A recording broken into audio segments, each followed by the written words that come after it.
本期视频是马来西亚总理安瓦尔·伊卜拉欣近日接受港媒访谈的节选。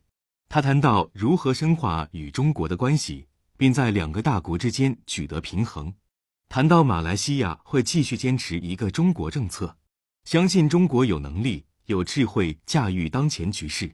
我们看看他是怎么说的吧。 Let's dive right into it. We'll talk about China-Malaysia relations. Now, this is we're marking half a century since China and Malaysia set up diplomatic relations. We have occasions being marked in mainland China, in Hong Kong as well. Now, you have been quite firm in your relations with China that you will not subscribe to, you will not be consumed by the China phobia that seems to have consumed the rest of the world. Now, that's fine, but the thing is, most of this phobia is driven, as you know, by geopolitics between China and the US. And the US is a kind of country where it will not accept neutrality. It's you're with us or you're against us. How does a country like yours, and your government in particular, how do you maintain a balancing act without antagonizing America, but at the same time forming your strategic partnerships? The intention is never to antagonize anyone, more so America. I mean, it's an important country, trading nation, and it's a superpower. But we take our position. Malaysia is an independent country, and as I've said, and repeatedly so, it is fiercely independent. And therefore, we will continue to maintain this. Thus far, we are able to navigate it well, but we shall see. But we are reaching a critical point, as you know how toxic geopolitics is at the moment, right? There's literally a campaign from the US and its allies to suppress China, to contain China, and there's a lot of vilification. Now, you have been quite pragmatic about doing business with China, which makes a lot of sense. And for example, with Huawei, and you're willing to allow them to participate in Malaysia's 5G rollout. But again, Huawei is another company that has been, a Chinese company that has been accused of spying, accused of loading its content with ulterior motives. Now, you and I know in this part of the world that when it comes to Huawei, and it comes to companies like, say, TikTok, for example, the banning of TikTok, a harmless platform where children upload videos of themselves dancing is being banned in the US. So considering all this, it's all about suppressing China tech. We know that. But that is not how it's presented in the rest of the world, especially in the Western-dominated narrative, right? So aren't you at least concerned? Now, you have been quite, even to the point of being defiant, that Malaysia, you will do what's best for Malaysia. Are you not concerned about sanctions, about retaliation by America? They have given you hints before, right, if not threats. We continue to engage, but enough of this hectoring and condescending attitude. So far, the region, particularly ASEAN, seems to be generally smart, navigating based on our own interests. We listen, we are prepared to continue to engage, but we will not be subjected to any unilateral action. And if they have compelling evidence to suggest that any company or any country is causing mischief, then all right, they should adduce evidence. But otherwise, we will not succumb to that sort of a pressure. It is no longer neo-imperialism or colonial rule. We are an independent nation, prepared to accept the stark new realities. What more during the post-normal times? I mean, it's precisely the issue. I'm not going to say is simple, but that seems to be our position.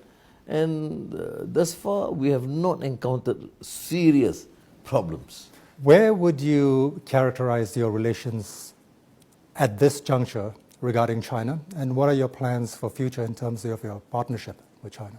With China, I should say that has been good, and I value that. And we have agreed to exceed and expand these relations into various fields. That will benefit, of course, both countries, but most so in Malaysia. Digital, energy, additional training, AI, in all fields.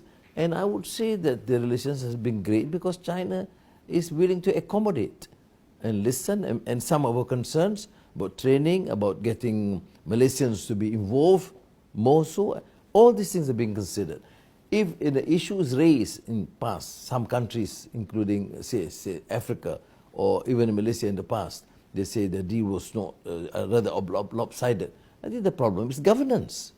If you consider other interests, then you fall prey to whatever excesses.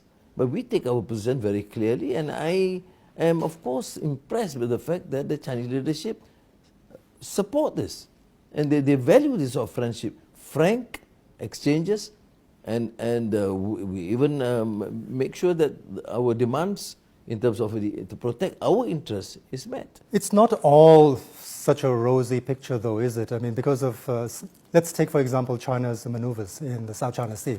Now, of course, China is protecting its territorial integrity, and it's asserting itself regarding its territory. Every country does that.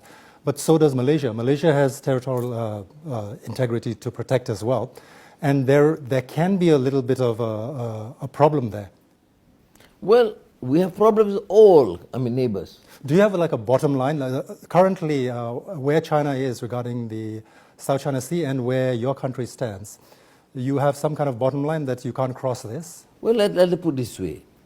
Why this obsession, the tendency to exaggerate the problem, border issues with China, when we in Malaysia, or the Thais, or Brunei, or Indonesia, all have problems with the neighbors.